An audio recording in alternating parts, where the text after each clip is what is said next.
Welcome to the Trap House Podcast. Thanks for joining us. If you haven't already, please like, share, and subscribe on all social media platforms. And now a quick word about our sponsors. We have Duke Traps with us. Check out duketraps.com.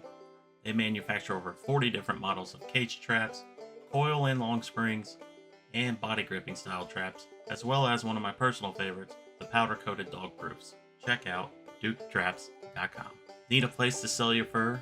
Check out Groenwald Fur and Wool Company. Over 50 years in the fur business, the largest and most experienced direct receiver of wild fur in the world. Check out their website, gfwco.com. Top Lot Stretcher Company. They have all the fur processing tools you need to get the job done in the fur shed. From push pins to wooden stretchers, they got you covered. Check out toplotstretcherco.com. J3 Outdoors. They make American trapping products designed for maximum trapline efficiency, with products like the Hags Bracket and Spring Clip, as well as the Universal Lock and Beaver Rod ends. Get the tools you need to get the job done. Find out more at j3o.com. And there's only one true way to start out the day on the trapline, and that's with a hot cup of coffee from Trapline Coffee. They have great tasting blends to choose from, as well as chocolates. Head over to traplinecoffee.com for more.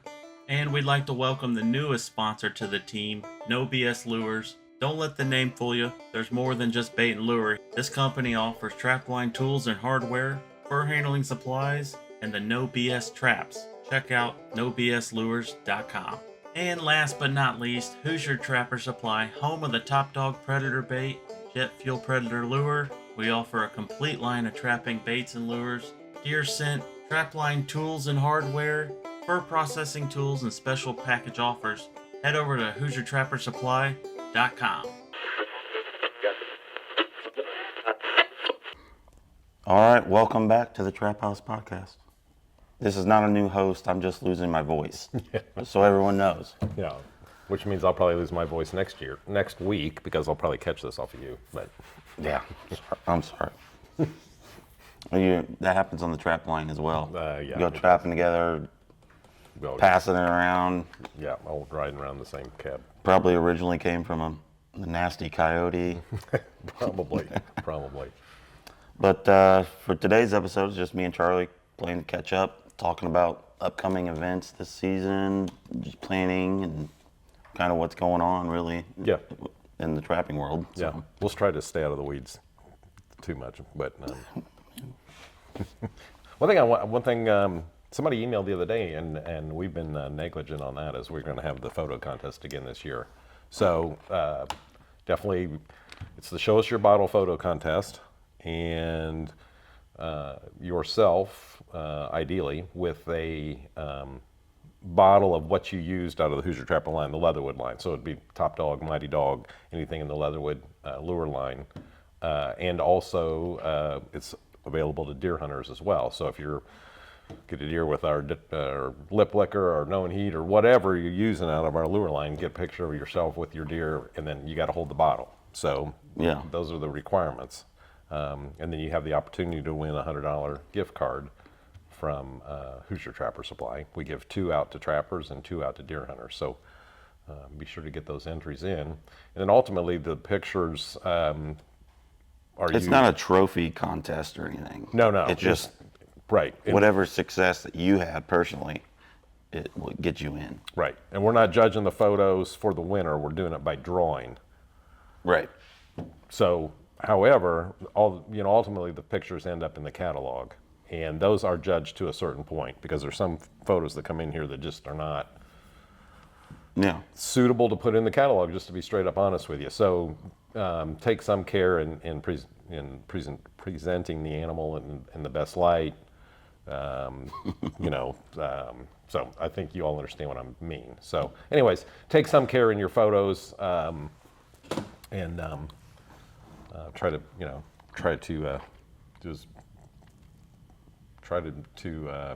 use your inner photographer.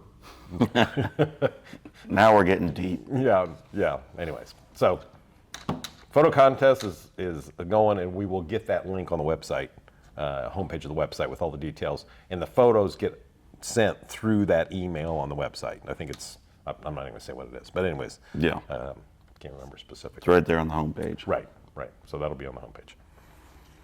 Yep. How many years have we been doing this now? I don't know, several years, and the response is always great, and it's always good to see all these photos and all the success and Yeah, it could be end of the line catches. I love the ones that people send in when they're on the line with their kids. Those are always great to see. This is all that stuff. right, big bucks. Hey, take a picture of the deer.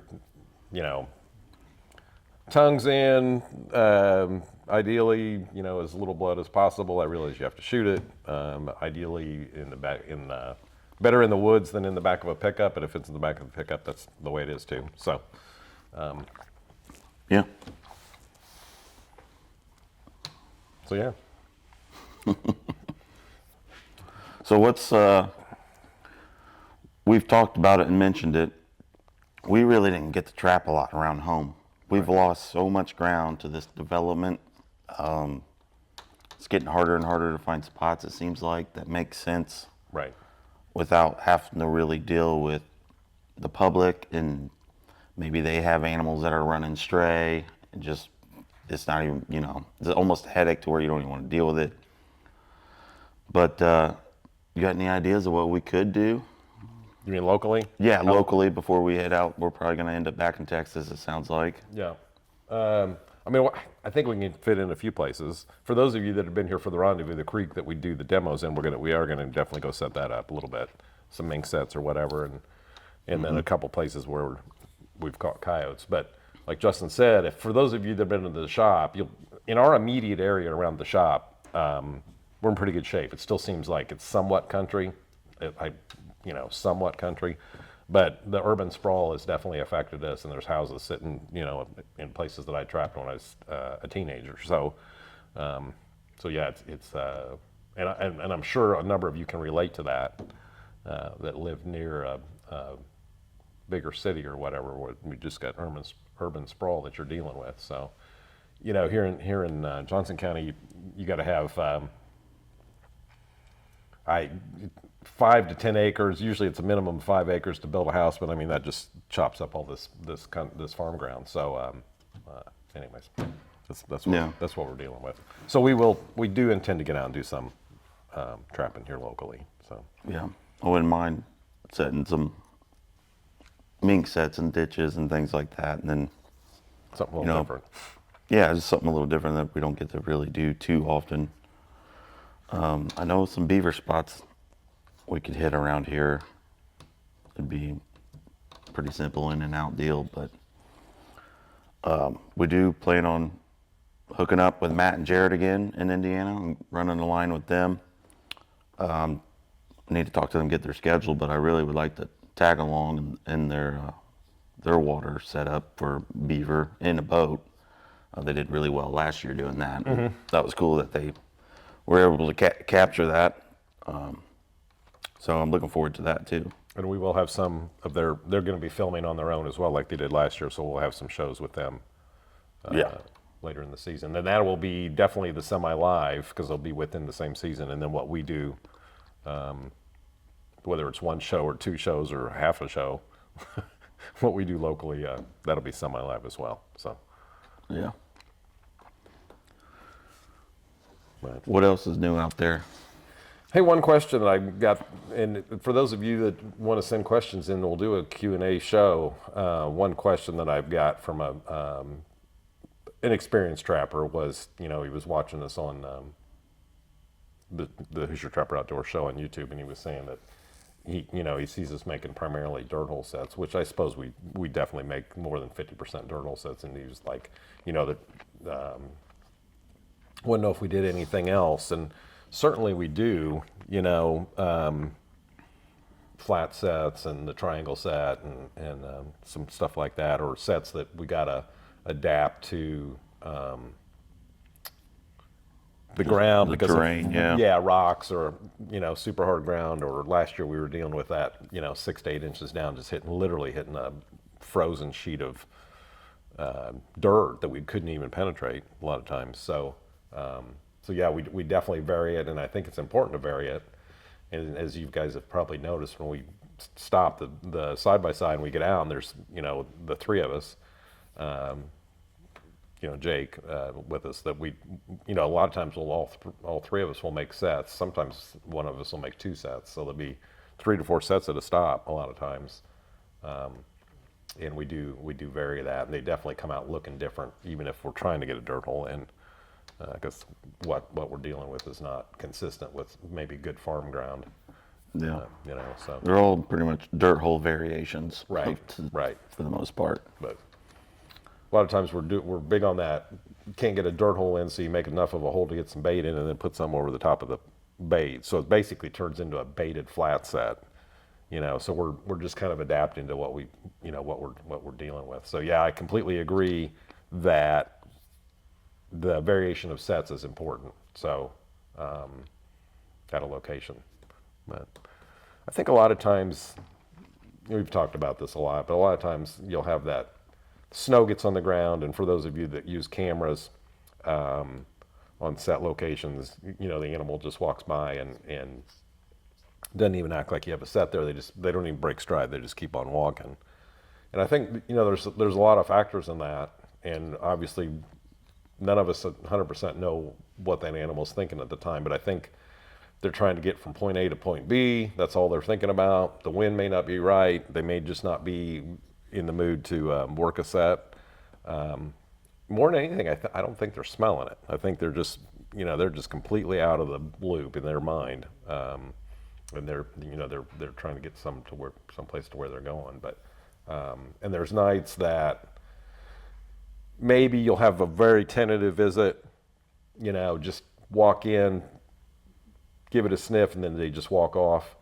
And then there's some nights where they just can't wait to get and step in your trap. And a lot of that has to do with the weather and barometric pressure and the moon phase and all of those factors, I think, on how animals respond. Clearly, nights that are warmer nights, when you have those unseasonably warm nights, that definitely affects coyotes. They don't need to eat, so it's good for badgers, but or raccoons, but they're not burning as much energy to keep warm, so those nights are typically not as good. But coyotes specifically, but Yeah, I'm sitting here thinking while you're talking about that, I might start a journal, just kind of logging that, like you said, barometric pressure, moon Right. phase, all that stuff. Right. Maybe even precipitation, how much Right. has fallen, and just kind of keep a log and just to compare notes on it after you do like 5 seasons or something, just to really get a good understanding might go a long way. And I think that's a really good point, because a lot of us will jump to conclusions based on 1 or 2 factors, and that is hardly scientific perspective. So it's not based on anything. It's just based on that happens. So that's the presumption that happens all the time. So I think you really got to be careful with that. So yeah, to do a 5-year or even a 3-year or a 6-year block of time, and I think that would be a really good, I think a lot of us. It'd be kind of fun. Yeah, Just really. it would be. And I think, for those of us that have been doing this a long time, I think we got a pretty good idea of what's up. But that would kind of definitely basically put it in hardcore writing as to what contributes to those nights that are better than others, and contributes to those nights that are just like the Dead Sea, where there's nothing going on. So. But. Yeah, I feel like we really, where I noticed it more than anywhere, I felt like we were on, I don't remember which particular trip, but it was in New Mexico. Mm-hmm. There was something with the moon phase that was really. Oh, we had a full. It was like you could tell something was up. But yeah, that one really stood out to me. Yeah. I mean, you would get what? We'd be heading back in, and it'd be, after dark, and there'd be a full moon. It was just as bright as bright. You could stand outside and see, they didn't have all the, even where we were, it wasn't like we had a bunch of light pollution from a big city nearby or nothing like that, and you could still just see lit up Right. for a while. Right. So I think those are clearly, and then when we started losing that, then the catch definitely started picking up. Even though Yep. even on the New Mexico trips, we didn't really catch a lot of stuff for various reasons. But yeah, when we lost that, it definitely picked up. So, but, Yeah. I'm looking forward to this season, really. I always talk about we always end up doing something that I've never done each year, whether it's, hey, I tried a new trap or tried a new set, or first time I caught this animal in this state, or whatever it may be. So wonder what this year's new one will be. I'm hoping it's a mountain lion in Texas. That's going to be a big well, one. that's the ultimate. Yeah, surely. One thing, and I don't have them yet, but I have a friend of mine that's trying to line them up for me, or is going to try to get me some. Is I'm looking for some 3N long springs, number 3 long springs, and it was basically the old government trapper issued coyote trap. Long springs got a lot of holding power, and I like to have at least a dozen of them to take to Texas, and set them. So it just seems super appropriate to be using those 3 long springs down in Texas. So I'm hoping he's able to come through with some. So we'll see. It's a big trap. It's a lot of weight to carry around. I mean, the jaw spread's small, but it's not like it's super efficient to haul a bunch of number 3 long springs around. But I think just It's nostalgic. it is very nostalgic. And once you get them in there, you're going to hold them. Like I said, it's got a lot of holding power. Long spring traps, just the way they're designed, have a lot of holding power. But anyways, we'll see. Yeah. So that's one thing that I hope is Be your new bucket item. yeah. I think what actually originally got me started on that was I think Stu said he was looking for some too, and I think he bought some in Iowa. But anyways, kind of got me thinking about it. So yeah, that would be super appropriate. But Yeah. for what we're doing. But, What else is new in the trapping world? Any news? Obviously, convention season pretty much wrapped up. I'm sure there's some local chapters have October gatherings, but I can't think of right off the top. Right. Around locally. I went the last trapper convention we did was in Illinois, first weekend of October, which they had a very nice convention, and Ryan Rule, the president, they've kind of turned things around, in my opinion. Seemed like they're doing a really good job. They're going to move. I think they've got like a 3 location rotation. Don't quote me on that, but yeah, they had a very nice convention, nice crowd. It was a 2-day, so that was the last one. Next year, our plans are probably Pennsylvania. I am signed up. Pennsylvania convention, and then of course the NTA in Indiana, which will be in Richmond, Indiana, and then the FTA in Macon, Missouri, in early August. And then after that, it just kind of depends on what's going on. But and of course our Chapter 7B rendezvous here at Hoosier Trapper. And then most likely Indiana State. Yeah. Oh yeah, Indiana State, and then As long as it doesn't, we have so much stuff so many conflicting dates. It's hard to make it all. Right. You being part of the Trappers College throw that in there. You usually have a major music. I do a music festival. Trappers are welcome. Right.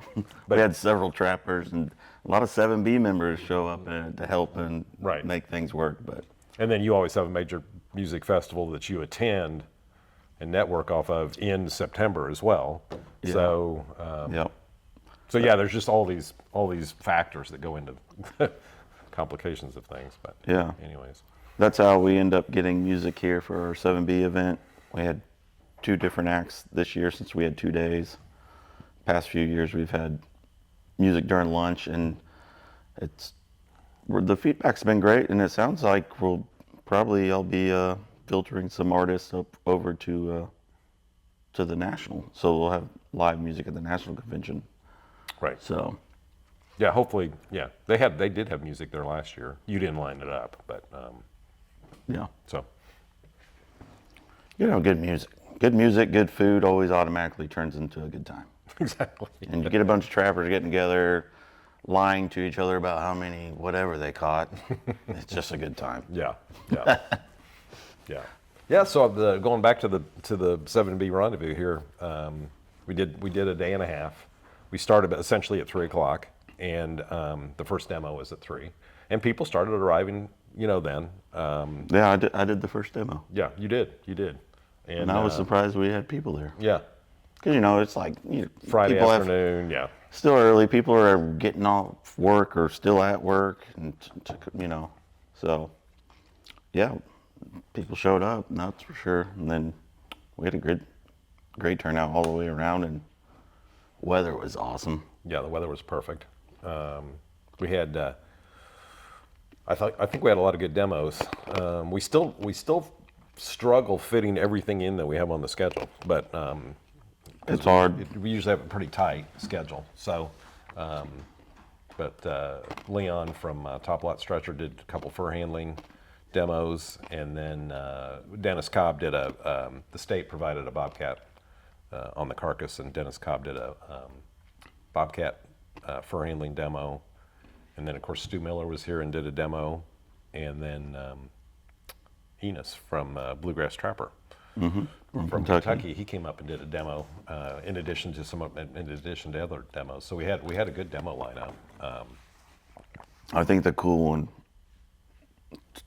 going back, talking about nostalgia and stuff. Oh, yes. Yeah. We had Nancy, which, if everyone knows the Mahoney family, they've been involved with the trapping community and deer hunting programs and everything in the state. They're rehabbers. They've done it all. I forget how many years that she told me. Forever. Yeah. Over 50. I mean, they're in their mid 80s and they've been involved their whole life. So yeah. But we had her on the podcast. If you jump back a few episodes, we had the Mahonies on, and she shares stories of a school bus driver checking her fox traps. And so we decided, let's do a vintage. Like, how did you, the types of traps you used, everything you did in the 70s, catching red fox in the area. So she pretty much laid it out, and Charlie helped her. Yeah. She directed me as to what to do. So yeah.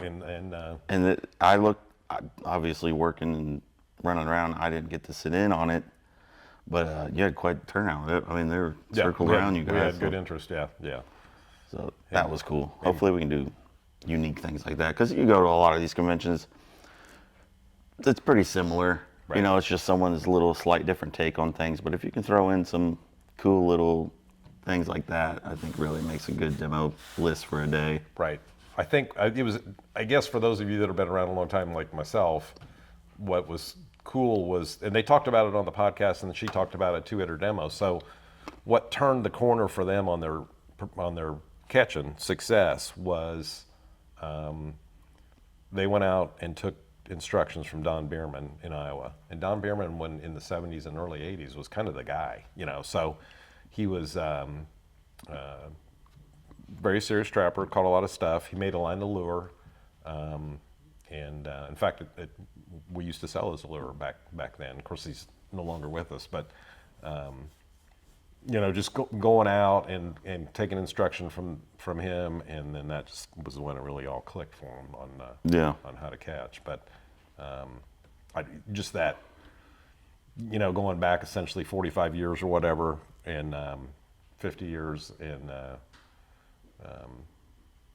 so it just had that, for me, it had that real nostalgic appeal, and a well-known name at that time, so it's it's just, I just thought that was interesting and pretty cool. So Yeah, I mean, speaking of going back in time, you're approaching 50 years in this business. Yep, Hoosier Trapper Supply. Yep, 1976 will be next year. 2026 will be 50 years. So that's crazy. Yeah. Does it seem like 50 years? No, I don't know where it went. To be honest with you, it's like, you say 50 years, and it's like, yeah, where did that time go?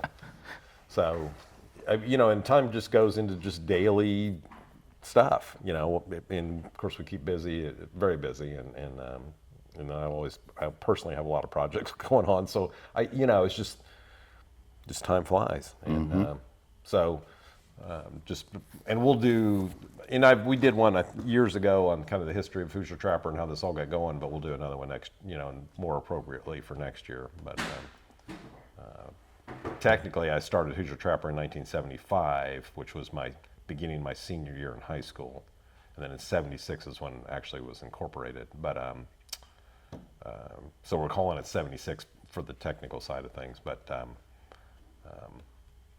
anyways, so I think there's a new lure that I've been working on that we will release for next year for the 50th. And I'm not even going to tell you what it's going to be called, but just a teaser there.